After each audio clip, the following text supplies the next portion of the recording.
इस समय अगर देखा जाए तो देश में धर्म की राजनीति चल रही है। धर्म की राजनीति के नाम में सबसे कट्टर हिंदू कौन बनेगा, उसको लेकर सबसे ज़्यादा संग्राम चला हुआ है। मध्य प्रदेश हो, राजस्थान हो या उत्तर प्रदेश हो, यहाँ के मुख्यमंत्री सबसे ज़्यादा कट्टरवादी और हिंदूवादी बताना चाहते हैं। आरएसएस प्रमुख मोहन भागवत का बयान आया है, उसमें उन्होंने कहा है कि मंदिर मस्जिद करके हिंदुओं के नाम पर राजनीति करके लोग हिंदू नेता बनना चाह रहे हैं, लेकिन ये गलत है। ये आने वाले भविष्य के लिए संकेत ठीक नहीं है। मोहन भागवत जी क्योंकि उम्र दराज हैं, उन्हें ज्ञान है कि आने वाले समय में जो बच्चों का भविष्य वो अंधकार में होगा। कारण है जिस तरीके से धार्मिक उन्माद फैलाकर धर्म के नाम पर राजनीति की जा रही है, वो आने वाले समय में अगली पीढ़ी को कहीं ना कहीं भुगतना पड़ेगा, क्योंकि समय का चक्र है, परिवर्तन होता रहता है। मोहन हे जीवन जर ही हार्मनी जर जगाला पाहिजे असेल तर आपल्या देशात याचं मॉडेल उभं करायचं म्हणजे ही हार्मनी आपल्या देशात असली पाहिजे। आरएसएस प्रमुख मोहन भागवत ने कहा है, मंदिर मस्जिद को लेकर एक बड़ा बयान दिया है। उन्होंने कहा है रोज दुश्मनी के लिए नए मुद्दे उठाना नहीं चाहिए। उन्होंने कहा है मंदिर हमारी भावना का विषय था और मंदिर अब बन गया है, इसको यहीं समाप्त किया जाना चाहिए।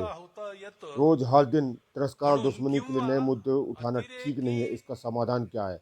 हमें दुनिया को दिखाना चाहिए कि हम सद्भाव से रह सकते हैं, इसलिए हमें अपने देश में थोड़ा प्रयोग करना नहीं चाहिए। संशय याच्या पोटी रोज एक नवीन प्रकरण काढणे हे कसं चालेल? हे नाही चालणार। राम मंदिर बनने के बाद मोहन भागवत का पहले बयान आया था। उन्होंने जब भी कहा था कि हर मस्जिद के नीचे शिवलिंग न तलाश हो, हर मस्जिद के नीचे मंदिर नहीं तलाश हो। उन्होंने कहा था राम जो हमारी आस्था का विषय है वो अब मंदिर बन गया है, अब हिंदू मुस्लिम की बात नहीं होनी चाहिए। मोहन भागवत ने पहले भी कहा था, लेकिन उसके बाद जब फिर जिस तरीके से हिंदू और मुस्लिम के नाम पर जिस तरीके से संबल हो, बहराइच हो या मंदिरें तलाशे जा रहे हैं, मस्जिद के नीचे मंदिर तलाशे जा रहे हैं, कुएं तलाशे जा रहे हैं, जिस प्रकार से राजनीति हिंदुओं के नाम पर हो रही है, मोहन भागवत ने फिर कहा है कि जो हिंदू के नाम पर राजनीति कर रहे हैं वो हिंदुओं के कट्टर नेता बनने की कोशिश कर रहे हैं। ये गलत है।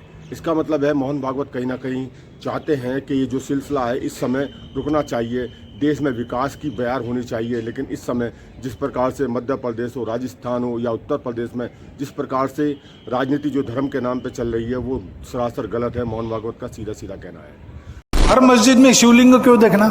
कि एक राम जन्मभूमि का आंदोलन था जिसमें हम अपने प्रकृति के विरुद्ध किसी ऐतिहासिक कारण से उस समय की परिस्थिति में सम्मिलित हुए, हमने उस काम को पूरा किया। अब हमको कोई आंदोलन वगैरह करना नहीं है। प्रतीकात्मक कुछ हमारी विशेष श्रद्धा थी, ऐसे स्थानों के बारे में हमने कहा, लेकिन रोज एक मामला निकालना नया ये भी नहीं करना चाहिए। हमको झगड़ा क्यों बढ़ाना है? परंतु हर मस्जिद में शिवलिंग क्यों देखना? अरे भाई वो भी एक पूजा है, ठीक है, बाहर से आई है, लेकिन जिन्होंने अपनाई है वो मुसलमान, वो बाहर से संबंध नहीं रखते, ये उनको भी समझना चाहिए।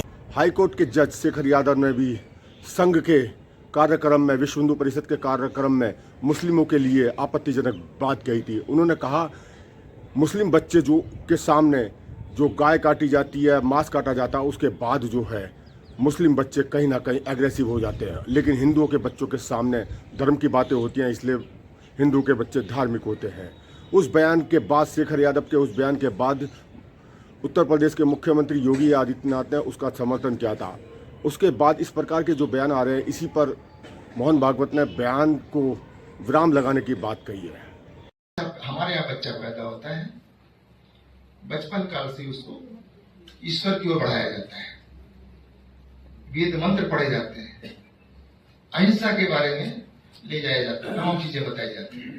लेकिन आपके यहाँ तो बचपन से बच्चे को सामने रख करके वध किया जाता है पशुओं का, तो आप कैसे अपेक्षा करते हैं कि सहिष्णु होगा, वो उदार होगा? हाईकोर्ट के जज शेखर यादव ने जिस प्रकार से जो बयान दिया था, कट्टरवादी विचारधारा का जो बयान दिया था, अगर देश में डॉक्टर हो, शिक्षक हो और न्यायमूर्ति अगर कोई धर्म की बात करेगा, कट्टरता होगी, तो डॉक्टर इलाज नहीं कर पाएगा, शिक्षक शिक्षा नहीं दे पाएगा और न्यायमूर्ति न्याय नहीं कर पाएगा।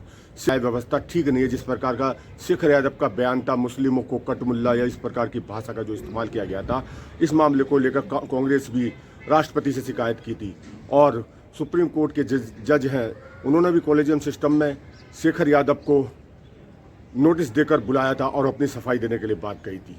लेकिन अब मामला निकल के आ रहा है कि सुप्रीम कोर्ट के जजों ने कॉलेजियम ने कहा है कि शेखर यादव को सार्वजनिक माफ़ी मांगनी होगी।